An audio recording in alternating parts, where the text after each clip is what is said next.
తెలంగాణలో హైదరాబాద్ ఇంత పెద్ద సిటీ, ఇంకా జాగ ఎక్కడ దొరకలేదా? కానీ అసలు ఆ ల్యాండ్ కు ఈ యూనివర్సిటీకి ఎలాంటి సంబంధం లేదు. యూనివర్సిటీకి సంబంధం లేనప్పుడు బుల్డోజర్లు మా యూనివర్సిటీలో ఎందుకున్నాయి? యూనివర్సిటీకి సంబంధం లేదు. 400 ఎకరాల్లో ఉన్నాయి. మా యూనివర్సిటీ అండి, మేమున్నది మా క్యాంపస్ లోపల ఉన్నది, మా కంపౌండ్ లోపల ఉన్నది. అది 1974 యూనివర్సిటీ ఎస్టాబ్లిష్మెంట్ అయింది.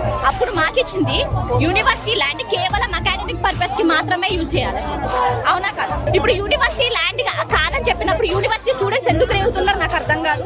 ఇప్పుడు పెయిడ్ ఆర్టిస్టులు వాళ్ళందరూ చేస్తున్నారంటే మీకు మీడియా కలో లేదు, కానీ లోపల వచ్చి చూడండి ఎంత మంది వందల జనాలు ఒకే మోటో మీద ఉన్నారు, వందల స్టూడెంట్స్. వాళ్ళకి ఏమవసరం క్లాస్ లో వదిలిపెట్టుకొని చేయడానికి? సీఎం గారికి పర్సనల్ గా నేను ఓటేసాను. జరిగిన సీఎం ఎలక్షన్స్ లో పర్సనల్ గా నేను ఓటేసాను. Now I'm regretting that decision. ఎందుకంటే మా పేరెంట్స్ మా ఫ్యామిలీస్ చెప్పింది ఏంటంటే కాంగ్రెస్ పరిపాలన వస్తే పిల్లల భవిష్యత్తుకి ఎంప్లాయ్మెంట్ కి వాళ్ళు ఆలోచిస్తారని చెప్పి. అది ఇక్కడ పిల్లల భవిష్యత్తుని తీసేసి వాళ్ళు కట్టుకునే